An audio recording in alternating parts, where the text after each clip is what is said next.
We are rolling. Brilliant. Brilliant. All right. So, hi, Tuffet. Hi. It's a pleasure to have you here today because of your skill set and your knowledge in the industry. So, if you could briefly just tell everyone listening what's your amazing skill set. Yes. I teach dialects. I teach accents. Right. And I also do voiceovers and an actor myself. Right. So I've been a dialect coach now for over 15 years. Wow. It's going to date me. Ooh. Wow. Yeah. That's So that means you're 30. Exactly. Exactly. Oh wow. All right. So when people come to LA and people come to you for assistance, Yeah. what's like the most common thing people ask you for? Like they email you or call you, it's like, hey Tuffet, I need help with. Well, I would say the first one that they usually need help with of learning a dialect, they need to learn a British dialect, usually the posh one. Wow. So they want to sound very proper, very educated. They're doing Shakespeare, or they're doing, like right now is the new Lord of the Rings on Amazon series. I've had a lot of coaching requests for those series regular roles. I know. Ooh. And then usually for the American accents, most people need Boston. Boston's a more difficult one to learn. And then I would say in addition to that, are actors that are from different places, such as yourself, that would really like to nail down a standard American, like a general American accent.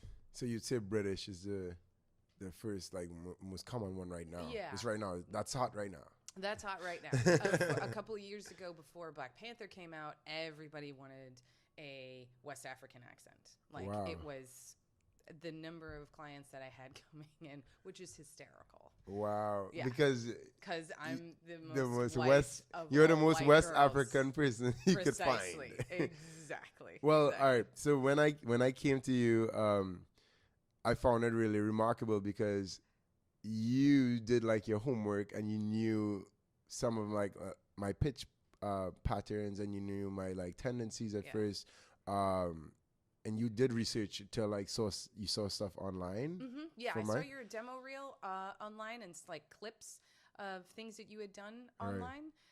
That usually, whenever I work with somebody new, unless they're being referred by a manager for a specific audition, if I'm going to get a recurring appointment with the client, I like to do my research just so I can hear how their voice naturally sounds when they're acting. Because when we sit there and just recite something, it uses a different part of our brain than when we start acting. Right. And so I really want to hear how your voice is when you're being a character. That way I can try and tailor my sessions and my teachings to that part of your brain rather than like the little math part of your brain that goes, this plus this is this. Right. That's not going to help you at all as an actor. And as an actor, like just for me, for example, it's another thing that I have to add on when I do an audition, because I have to focus on certain things that you tell me to do, that I need to work on, and then there's the acting, and then there's the characters and everything like that. Yeah. Yeah. Make sure you stay in frame and make sure that you're emoting and connecting to the character and given circumstances and all that, plus trying to sound as effortlessly American as you can. Right. Yeah. So apart from just doing the dialect stuff and doing stuff for like just standard American auditions, what other things do you work on people with? Wow. What dialects you mean? Yeah. Oh, wow. Now we're going down the slippery slope. It's like everything, I know. Yeah, I was going to say I had like the most unusual one. I did a play in which I needed to create a dialect for a made-up language. Ooh. So they lived on a remote island, and the ancestors knew Esperanto, and Esperanto was a language that was all the rage in like the 70s, and there were people that were going to create a universal language globally. And so this little island, the Esperanto had evolved into Alawain.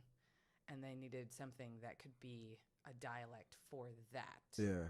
So that's the most unusual one that I've done. But, all of the requests run the gamut. It's Right. Irish, it's Scottish, it's Jamaican, it's South African, Australian. Right now, the big one in the last couple of years, which is awesome, is the Latinx dialects. So, unfortunately, right now, they just ask in the breakdown, we want people to come in with a Latin dialect. What does the Latin dialect sound like? Precisely.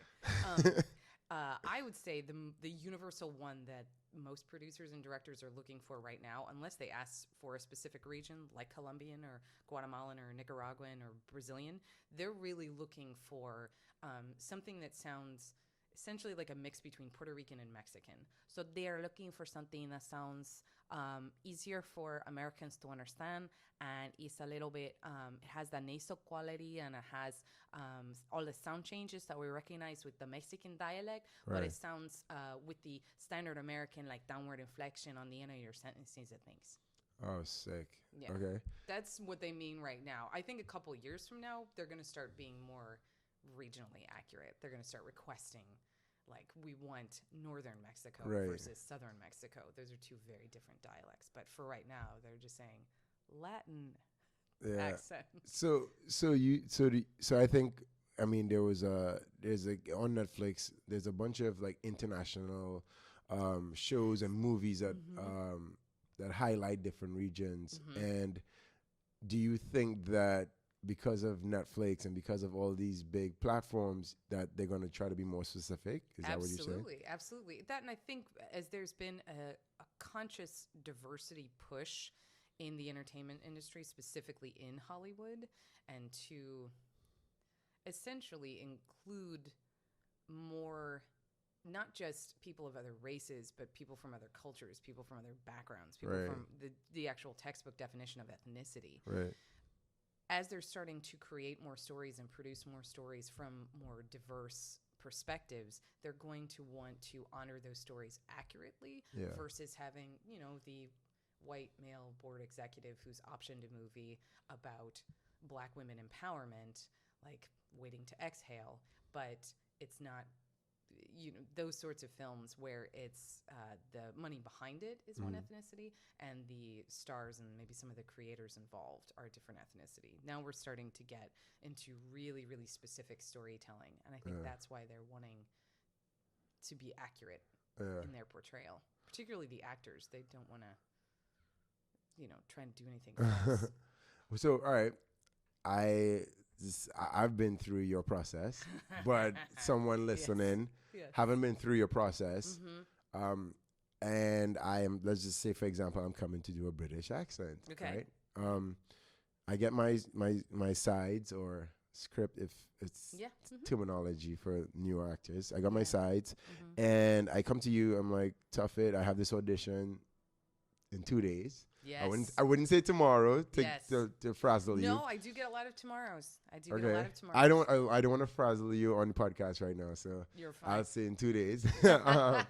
And what take me through the process, the first 5 minutes. The first 5 minutes, I'm going to warm you up physically, because when we're working with the voice, we want to make sure that your muscles are warmed up, because you're going to be using your muscles in your neck and in your face differently than you do in your natural voice.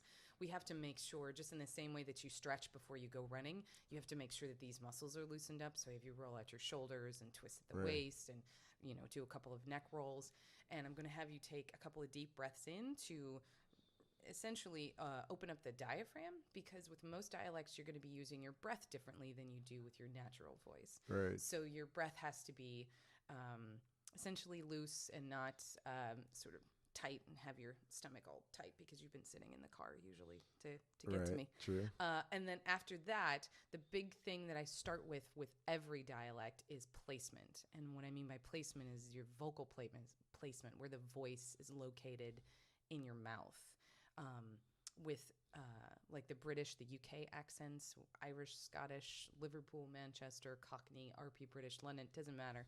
All of it is right there on the tip of your tongue. So you absolutely have to have your lips going forward and you have to have your tongue pushing forward and you have to really enunciate your consonants, and that requires the tip of your tongue to do that. Whereas if you're doing a Russian accent, you're not going to use your lips as much, but you are going to use the back of the tongue, and that is where the voice is located.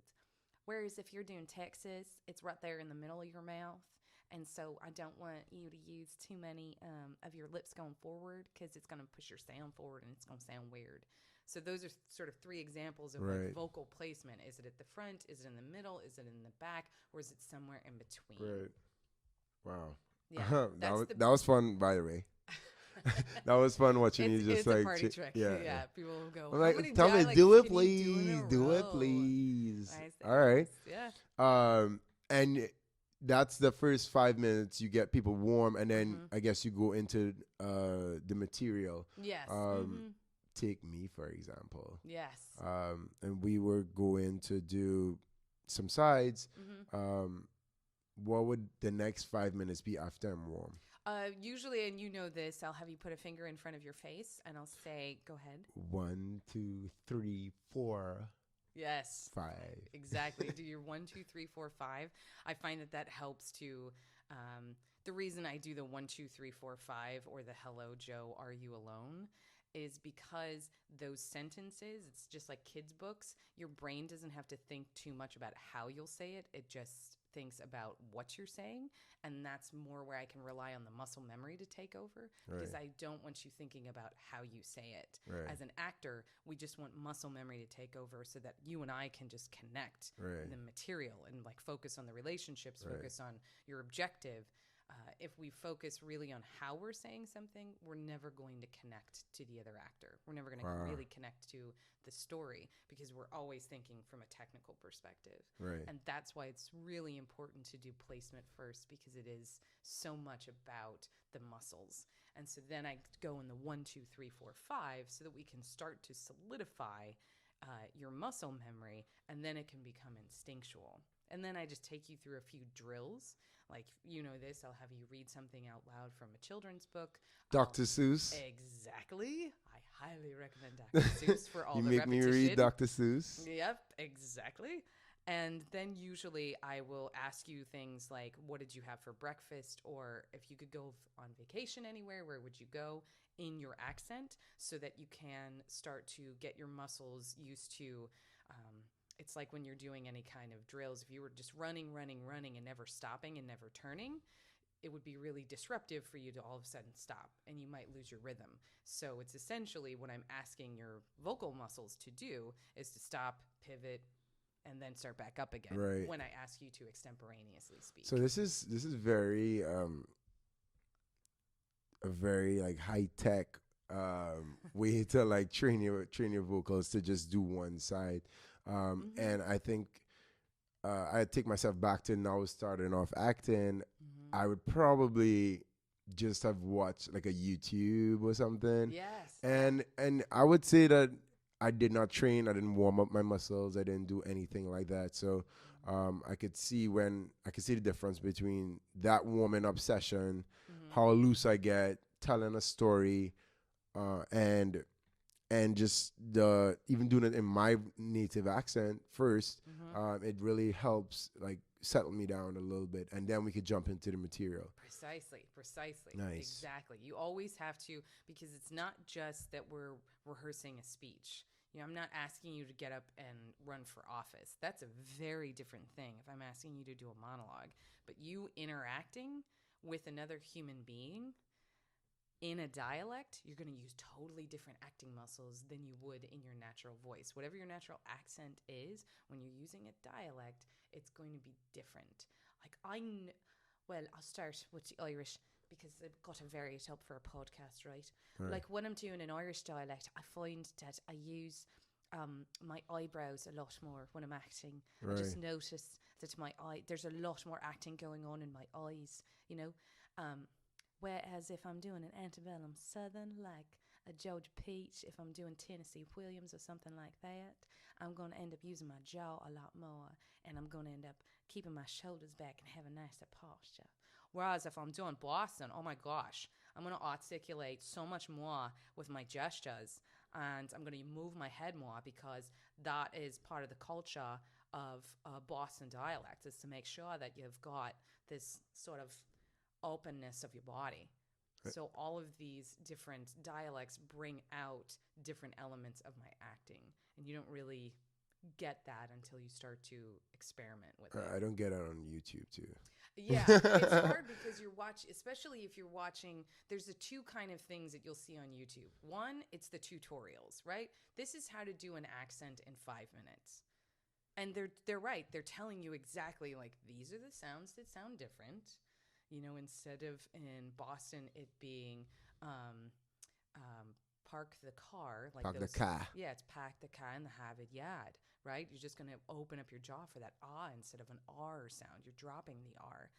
All of those are accurate, but you're boiling down the really important sound changes into like 5 or 6 minutes. And that has nothing to do with placement, has or nothing to do even with interaction. Yeah, it has nothing to do with how do you emphasize words, how do you stress words, how do you use breath. Like, it doesn't have anything to do with that. It's to give you the essentials. Right. And that's also assuming those videos in particular, I always caution actors because you have to really know your ear. Do you have a good ear? Can you pick it up like that? If you can't, I can't. You're going to need a little bit more time. Yeah. And there's nothing wrong with that. Most people I know, I would say 5% of the people that I've worked with can just listen to something and emulate it. Ooh. Most people, they need that repetition and they need to know their own body and do it themselves because your ears are attuned to your voice. I mean, you can hear an accent in somebody else, but you might not be able to do it exactly like they do. You're not supposed to because you're supposed to sound like you. I like how you did the gestures and the different like the little nuances for each region or each type of accent, because I feel like as an actor it grounds you a little bit more. So like, for example, if I was for me, if I'm holding a can of like a Coca-Cola can and I don't know, a college guy, it might feel a little bit more real, and it grounds you a little bit more. So I just noted that. I don't know if I just noted that, so I just had to like mental mental note for myself. All right, so that is I mean, just so insightful. If I wanted to, so you said the mouth and where you place emphasis on your tongue, your lips. Could you give us a difference between London and Manchester? I know one's north London. Yes, the most obvious one that you hear is really between the working class and the upper class, right? So your upper class is going to be right on the tip of your tongue, and you're going to really utilize your lips. So if I were to say, "Hello, Joe, are you alone?" Oh, obviously not. Right? You really hear those T's, you hear the D's, and you hear the O's going forward because my lips kind of round out like an owl, like an owl going hoo hoo. Right? Versus in the working class dialects, you're going to do, "Hello, Joe, are you alone?" Obviously not. Right? So it's going to be a lot more nasal. It's not quite as far forward. You're using your sinuses right here, these facial bones right here, to project your voice out instead of using like your chin and your teeth. All of our skull resonates sound. It's really fantastic how we can move around the sound to resonate off of different areas of our face and of our bones. Right? And so part of that with the working class sound, this is where you get that wonderful musicality that all of like the posh speakers have now sort of stolen and start to use more. So you can hear it in modern London. They use a lot more pitch variation than they used to, because it used to be something frowned upon. Like, that's what the working class did, and with like elongating vowel sounds like working class. That's what the working class did, and you didn't want to appear to sound like that. But now modern Londoners, they don't mind. And so you will hear them say things like able and stable and smell. Oh my God, it smells good in Darius's apartment because he keeps it clean, doesn't he? Right? Yeah. And those sorts of little things, like those rounded L's and the dropping of your T's, that's now what the Londoners do because the working class sounds cooler. Yeah. Nice. We've done the same thing. We've taken so much of like as I would say, there's not really a correct term for it now. The terms are evolving, but the urban African American slang that started to spread in like the 80s and the 90s with the rise of R&B and rap and the rap wars and everything like that. And you hear it in the white communities. It's the same sort of thing. You've got one specific dialect that sort of catches on and then spreads and starts to impact other regions. Right. That's so cool. Just so many questions I just have to ask you. I know, it's I'm just rambling. no, because like everything that you say then touches another topic. For example, okay, now I remember one time I came in. Don't remember the role I came in for, but we recently did one, and there's just different types of ways you speak in the South as an African American man. Yeah, we did Atlanta. We did Atlanta, right? I generalized Atlanta one. All right. What would be the difference between, because we're staying in the South, maybe in Alabama? I don't want to put you on the spot. It sort of depends.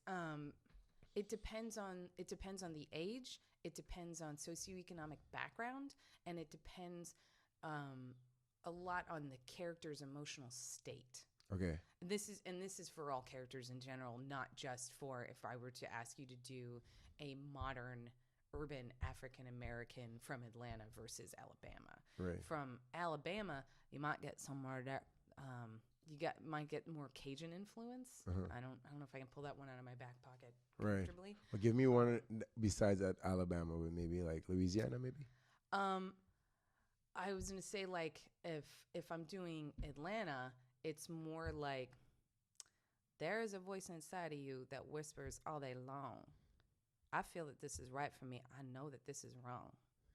No teacher, preacher, parent, friend, a wise man can decide what's right for you. Just listen to the voice that speaks inside. Yeah? Yeah. Right? There's a cadence, there's a rhythm, there's a natural musicality.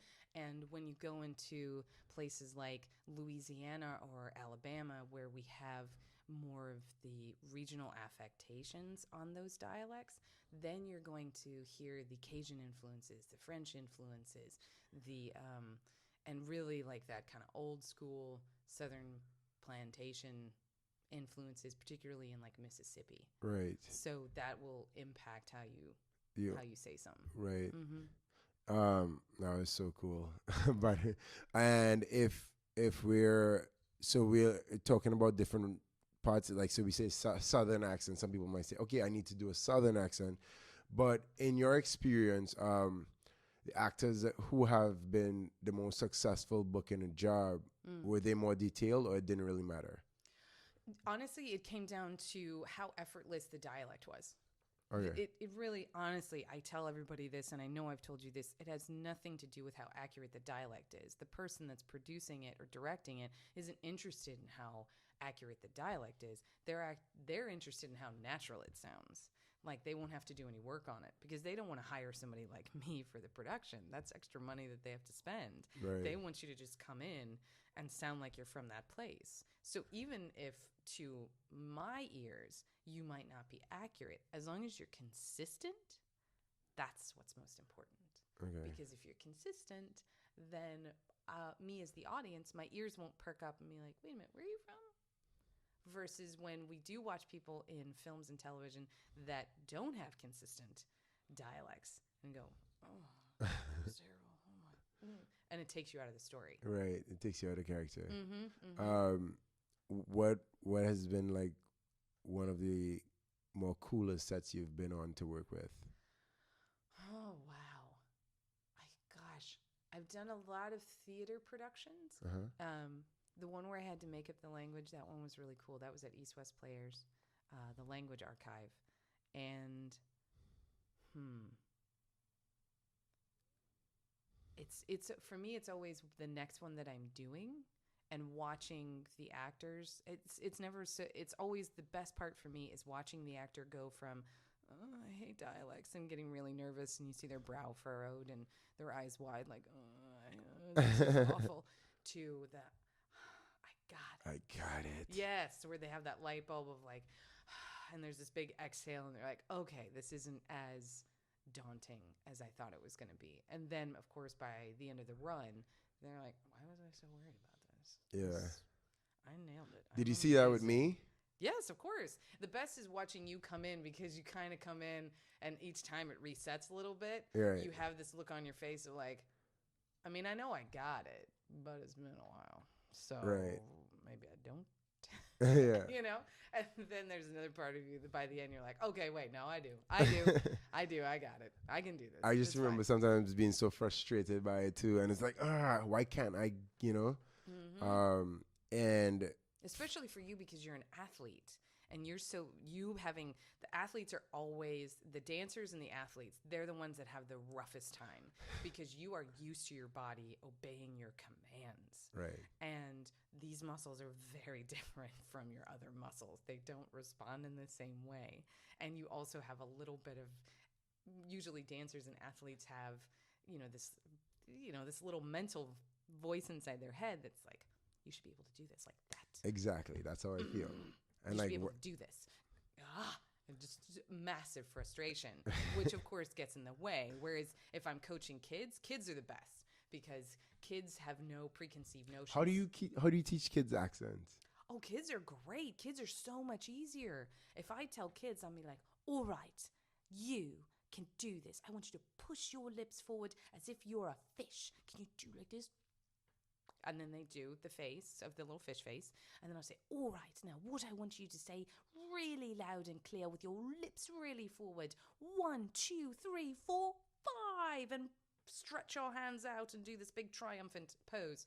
And they go, they just automatically see what I'm doing and then just emulate it. They have no idea, am I doing it well or not? They just see and then repeat. Right. And so kids learn it that much faster because they don't have, there's not a quantitative element. There's not a judgment in there. Yeah. And plus, I have warm-up songs and things like that for when I teach at the high school and when I teach it like little kids. Like I'm prepping for a production of Matilda down at La Mirada, and it's got all sorts of UK dialects. It's got Scottish, it's got Irish, it's got Yorkshire, it's got London. What age groups are these kids? These kids, I think they're gonna be between the ages of like 10 and 17, 18. Wow. And then there'll be some adults. Like one adult's going to be doing a Caribbean accent, just sort of like general Caribbean accent. And then another one's going to be doing, I think, a Cockney accent, I think he wanted. But yeah, the adults in theory, they're auditioning right now. They should have those accents down. So I don't necessarily have to teach them as much. Right. But yeah, the kids. Those kids, yeah. Wow. That'll be, I think there's about 13 to 15 kids in the production. So, yeah, that shouldn't be too bad. Wow. Kids are easy. Kids are easy. Yeah, cool. Adults are much more challenging. All right, and if I was an adult and I'm in the Midwest or Middle America, and I know obviously I know I could reach you via Skype. You do classes and sessions via Skype. I've done one with you one time. Yes. But I didn't know about you. What would be, and I got a side saying, okay, I want to do a Boston accent. And I have this audition tomorrow. What advice would you give someone to just get a hold of the accent? They know their lines already, but what would you tell them to do? The first thing I would do, it depends if they're a visual or auditory learner. If you're a visual learner, there's a lot of good books that you can get on Amazon that break down a dialect, so that if you're somebody that you really respond to visual cues, and what I mean by that is that if I write MORE and I write an A above the OR, then you're going to say maw instead of more. Yeah. If you're somebody that really responds to that visual stimulation, I would go to like Paul Blumenfeld's got a really great book called Accents, a Manual for Actors.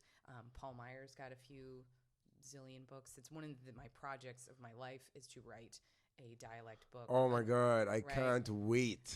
Well, it's because there's not a lot of women who have written dialect books, and it's always come from the male perspective of how to break down. So that's why I feel like women's accents are given a lot more leeway than the men, because we have more established frame of reference for male voices in a specific region, particularly because of radio and the news.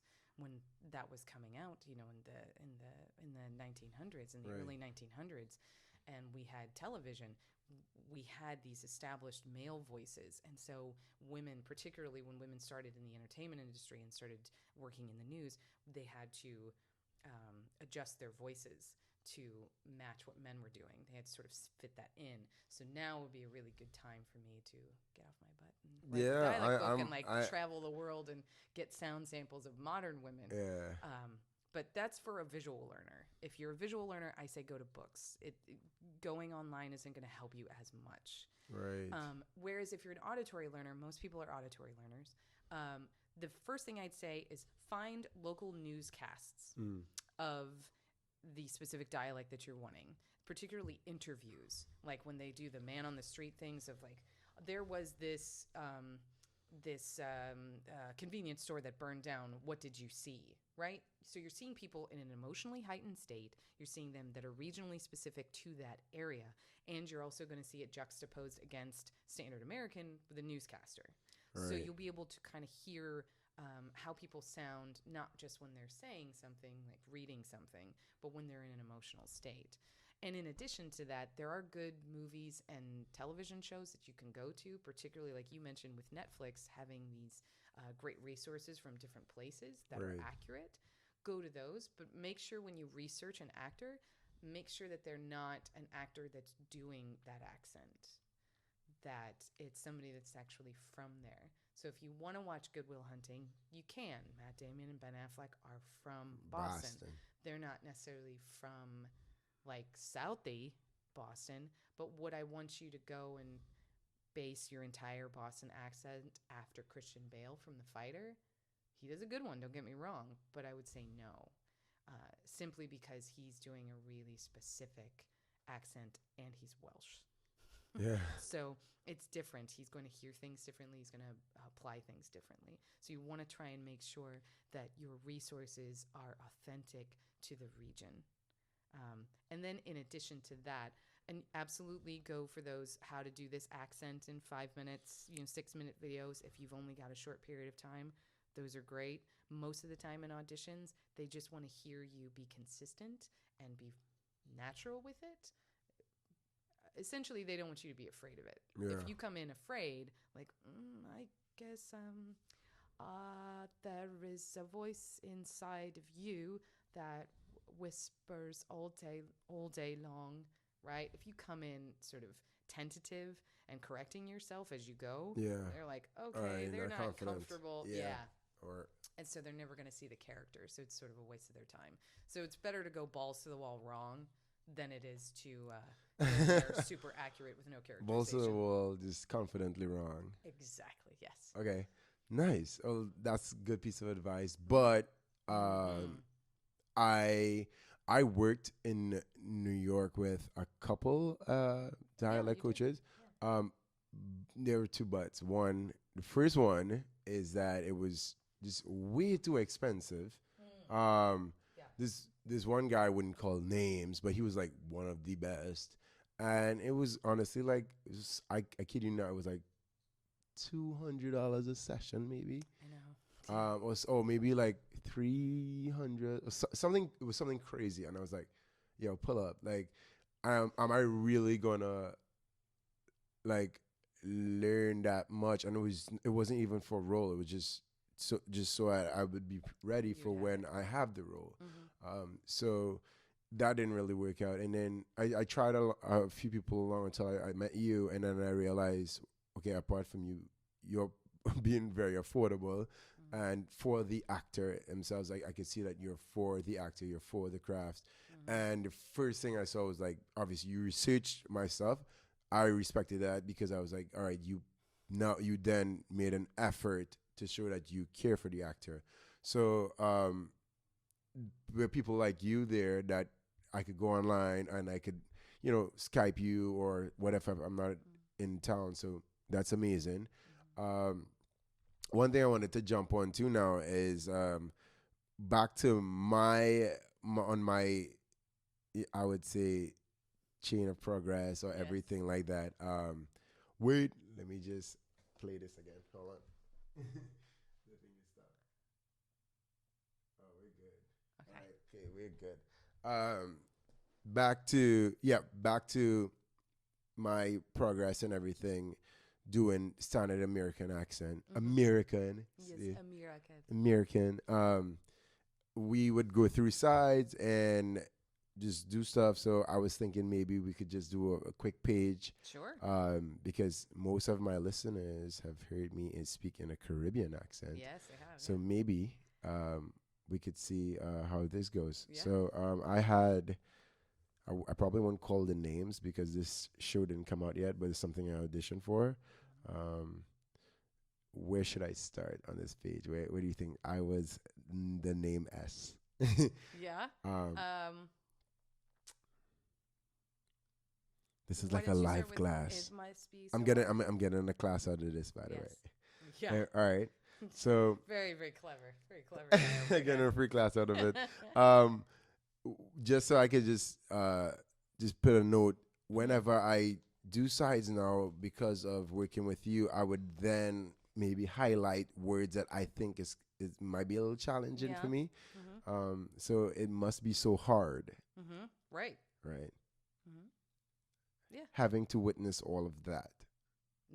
Having to witness all of that. Having to witness all of that. All that. All that. Yeah, exactly. Having to witness all that. Are you angry? Are you crying all the time? Yeah. Are you crying all the time? Are you crying all the time? Yes, exactly. So you tell me open up my mouth. Exactly. Okay. Yeah. We just need to make sure that right now your voice is still a little bit forward, so we want to bring it back so that you're resonating off of your nasal bones. Cool. One more time. Are you crying? Are you crying all the time? All the time? Are you crying all the time? Exactly. All? Yeah. All. Yeah. What's that whole process like for you? Good. One more time.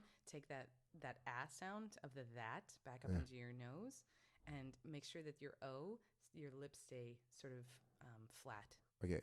Was that whole process like for you? Good correction with the that. Was that whole process like for you? For you. For you. Yes, that FER for you. For you. Yeah. So that's just like a little example of how we normally just go through stuff. We do that maybe 3-4 times. Yeah, prior to you going in for the role. Right, and then do it acting as well too. Yeah, so we'll make sure to stand you up so that you can be in the room as if you're auditioning, so that we can see what your body does and when you start emoting, if anything pops up as far as mispronunciations. Right. And is there anything else that I missed that we do normally? Let me see here. Well, usually I'll have you stop and start again. I'll give you some sort of direction like they would in the room, where it doesn't, it has nothing to do with the dialect. I'll say, all right, that one was really sincere, that read. It must be so hard having to witness all that. Give me sarcastic. Yeah. Give me absolutely condescending. This is the worst. It must be so hard. Yeah. Having to witness all that. Having to witness all that. It must be so hard. Having to witness all that. Well, I just want you to elongate that ass sound. Having to witness all having that. to witness all that. Are you angry? Are you crying all the time? What's that whole process like for you? What's that whole process? What's that whole process like for you? Yeah, for you. For you. Precisely. And also, sometimes I may do them in an urban accent. Sometimes I might do them in a... Precisely, depending on the role. Yeah, this is when you and I sort of sit down and decide, all right, what's this character's background? What's this character's emotional state? Where do they come from? And that will inform a lot of the vocal choices that you make. Yeah. Sweet. Yeah. Um, Mr. Accomplished actor. that- Fluid actor. yeah, this is like my whole journey with you has been like so fun too because you're even though sometimes I get so mad at myself, um, I do I do see a difference by the start of when I work with you to the end. Mm. We work for like Yes. an hour Our session. sessions are an hour. Yeah. And honestly, it feels like an eternity It does. Yes. with my brain trying to process so much stuff. Mm-hmm. But you do have an array of accents in your pocket. Mm-hmm. How did you how do you pick up accents yourself? Like, do you just stay at home and you just watch TV? Oh my Do you? gosh, you should talk to my poor mother. When I was a young kid, I legit thought that I could be a Muppet. Like, Okay. I thought that was a profession that I could go into. I'm like 3 or 4 years old. I saw the Muppet movie and the Muppets Take Manhattan and the Muppet Show. Like, I was obsessed. I thought for So sure you I love could the be one. accents. So, but if you notice, if you watch that, because Jim Henson was gearing it towards children, Right. those puppets spoke slower and certainly with a more exaggerated voice because it was him and Frank Oz doing most of the voices, so they had to vary them up. So I thought, well, my voice has got to sound different. I Right. can't just sound like I'm from St. Louis, Missouri. I gotta sound. And you're from St. Louis, Missouri. Yeah. So I would watch a lot of television, or I would go out into the world and I would listen to people and then I would just mimic them. And then what I would do is I would try it out. You know, we'd go out to eat or we'd be standing in line for something and they would say, "Oh, you know, you're standing in line at the grocery store," and I'm like 7 or 8 years old and I'm with my mom. And they would say, "Oh, you know, I love your red hair." Yeah. And I'd say something, "Oh, yeah, thanks. It's nice. I love my red hair too." Yeah. You know, "Oh, you from Minnesota? You from Wisconsin?" And my mom like, "Oh God, Tuffet, talk in your normal voice." She was so embarrassed, Yeah. as were my siblings, and Oh my my dad thought it was goodness. amusing, and I was a huge fan. When I was a kid, I wanted to be Eddie Murphy too. Like, I thought for sure. This girl from Oh yeah, I mean, I probably watched Delirious and Raw way too early. I was probably is that 8 or is that 9 how you years get old. all these different Black American accents? Like just watching different stuff? Content? Most of it actually was because I started doing plays early, and because I went to a very, segregated Midwest Catholic school. Because I went to a Catholic school, with most Catholics at that time were white in that specific area of St. Louis. Because I did outside theater, I was exposed to kids that were Jewish and Asian and Black and Latin. And so usually because they were from different neighborhoods, in St. Louis at the time was much more segregated. Mhm. The Midwest is a little bit more, not currently, but certainly like in the 80s and 90s was much more segregated by region, in the same way like in the 80s and 90s, like most Black people lived on parts of the west side, like in Right. Compton and Inglewood and the south part of Los Angeles. And so when I was friends with those kids, I would just sort of mimic how they said things and they would mimic how I said things, because we were all actors and we were doing Oh, stupid so it's stuff. like an artsy. It was very artsy of you to like just like something Yeah. you love. I was very surprised. I actually reconnected with a gal that I did an African American gal. a gal, Gala. because she's a mom now, so I can't call her girl. True. But she an African American gal who she had 2 younger brothers, and I had memorized parts of Eddie Murphy's stand-up, of course, and like Coming to America, like that was my favorite movie. Yeah. And I didn't realize, like, especially at 10, 11 years old, at the time period, I didn't realize that doing impressions of Eddie Murphy's, the barbershop scenes and things like that was really inappropriate for a little white girl to do. Yeah. It wasn't as inappropriate then as it is now, Yeah. now that we have some perspective. But at the time, my friend and her parents just thought it was hysterical. Like, here's this little white girl coming over to play, and there I am doing pieces of Coming to America. Now I'm like mortified, but at the time, Wish you could hear that playback. yes, exactly. But they were very kind about it. They thought it was really funny, and they understood the spirit in which it was me celebrating the movie. So you picked up most of it just from being around people, and Yeah. And where did you get like I don't know Caribbean? Like I know you understand different accents. It's not only if you can mimic it or not, Mm-hmm. but you definitely understand my pitch cadence. Which Mm-hmm. could you just like mimic it, please, so that Oh, yeah, the pitch cadence. yeah, Oh, oh yeah. So Darius will go up and down at the end of his sentences. There's a lot more bounce in his sound, and and uh, and yeah. There's a lot yes. more. You stay more on the same note, and so you don't have as much pitch Whereas in variation. Lewis, it's like Yeah, whereas in standard American, we tend to be a little bit more flat. We're a lot more nasal. Your accent is it has more like bounce to it. It has vibes. yeah, it has the vibes to it, and that's why when we had our first session, I said, don't you ever lose that accent. It's going to book you work. Yeah, Under no circumstances are you yeah, allowed to like. I hate the term accent reduction because I don't want you to reduce your natural accent. I just want you to learn a standard American yeah, dialect so that you can book even more work. yeah. Yeah. Do you tell your? I bet there are people who come from wherever across in Europe, and Mm. they're like, "I want to lose my accent." So you tell them, "Don't lose your accent." Yes, I say absolutely. The big thing is that your natural accent, particularly because of the streaming services and because of the of diversity initiatives and this push towards inclusion and authentic voices, you don't want to lose your natural voice. Right. You just want to learn to do a different dialect in the same way that we learn. Almost everybody can do like a sort of horrible British accent. Yeah.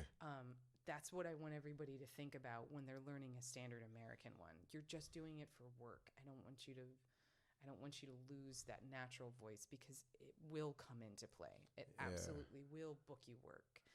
Or the even better part, when you get big enough, they'll say, "Great, the character is for somebody like yourself, this charismatic leading man, charming, but with a secret." Right? Right. A role perfect for Darius. And they look at it and they're like, well, we think it's going to be standard American. And you come in the room and you've got this very mild at this point Caribbean accent in your natural voice. They'll be like, well, why not? Why couldn't he be? Right. Like, why couldn't he be from the Caribbean and then he moved to New York and then moved to Los Angeles? Right. Yeah. Why couldn't the character do that? Whereas if you didn't have that, if you didn't stand out in that way, they might not look twice at you. So that's why it's really, really important that actors don't sacrifice their natural voice to try and fit into some mold. Yeah. We're in the golden age of television right now with Right. streaming services and with people putting stuff on YouTube. It's really, really important. The thing that's so prominent in our politics as well as in our entertainment is authenticity. Right. It's really genuine voices. Yeah, I've been preaching that for the last year. Yep, right? And it's the big thing. Like that's what audiences are responding to right now. Now 5 years from now, who knows what they'll be responding to. Right. But it's we had sitcoms that were like the primary form of comedic television that was on. And then all of a sudden, and that's from, like the 70s in through the 2000s. And then suddenly in the mid-aughts was when we started to have the rise of the single camera comedy. And so it's just about what are we responding to now. But right now, absolutely, authenticity. That's the way you got to really pursue with your voice. Just develop this other tool. Put that in your toolkit. Just that more. dialect. So that's a good piece of advice for actors is just to add more stuff to your toolkit. Even on your resume, you just write, could do a standard, I don't know, posh British accent. Precisely.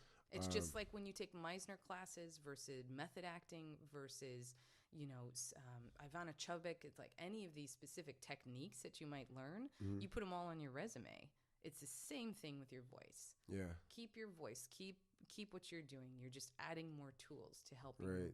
So don't lose your accent, everyone. Yes. It's even funny. I went into a commercial audition yesterday, and I was just for like the hell of it. I just did it in a Trinidadian accent. So they're like, what if they always ask you these random questions? If you had a superpower, what do you do? Yes. So like, if I had superpowers, I would like to fly. I would like to travel across the world. And they just perked up, like the producers. They were like, They like perked up because they were so surprised because I was partnered up with another guy and he was like, yeah, I'm at I have 3 kids right now, so like traveling is not in the works for me right now, but I would love to go to like Arizona or something like that. And I just come and just shake them up right after. And they're like, I like in a weird way sometimes I like to do in commercial auditions, or obviously I'm not gonna do it in a McDonald's ad. Sometimes I might just do a standard American, but where I could throw it in and they can remember me. Now certain casting offices will be okay, yeah, we remember him just based off the accent sometimes. So it's sometimes it's where you could fit it in, where you could plug it in, and I guess we could work that out. And but and that's really smart of you. yeah, That's really smart. I just kind of I don't know, when you're on these a million auditions, and my phone was ringing because my agent's calling me right now to go in for a same day. But it's sometimes you just have to do something that's different. It's if you're not funny, or if you don't have any skill sets, it's learning an accent, doing something different, and being creative. So that's your skill set. Yeah, doing dialects now is your skill set. It's doing not just dialects is your skill set. It's not just the one voice. And doing podcasts now. Exactly. Tuffet. Yes. I preach everyone that comes to Los Angeles about you, and I know we have like this amazing relationship as my career goes on, and I learn. I would not entrust anyone because you understand when I get mad what I do. You understand how frustrated I get. So, where could people like reach you if they wanted to get on to you and shameless self-promotion time. Shameless self-promotion. So you can go to my website. That's probably the easiest way to go. It's dialectgeek.com. So DIALECT and then geek, all one word, .com. Tuffet, my first name, TUFFET at dialectgeek.com if you want to send me an email. Hey. I am on Instagram at You're on Instagram? I am. No. I thought we were friends. I love how you think that I post constantly on Instagram. Nah, Instagram's it's a not really official. Challenging one because how do you put up a lot of voice stuff when it's get creative, Tuffet. I know. I'm too old to be creative. No, you're 30. Exactly. I'm 30. Yes. But on Instagram, my handle is at Tuffet's World. All right. What? Because I have done some writing. We'll talk after. You're going to get yelled at. Yes. But then, and Facebook, there's still a Dialect Geek Facebook I feel like page, you'll just be amazing. Like you're every voiceover agent's dream. You know what? It's so funny because you could act. I met with a guy that is in charge of a loop group, and he said the fact that you can do one accent right after the other, he said, update your reel, put that on there, and I'll let that you will kill it. Yeah. Sure. All right, I'm gonna keep that in note too. So, Tuffet, it's been amazing. Thank you for highly recommended, and thanks for sharing your wealth and your knowledge and of that. That was just amazing. I have a million questions to ask, but I don't have a million minutes of time. So, thank you so much, and we out. Thank you. Yeah.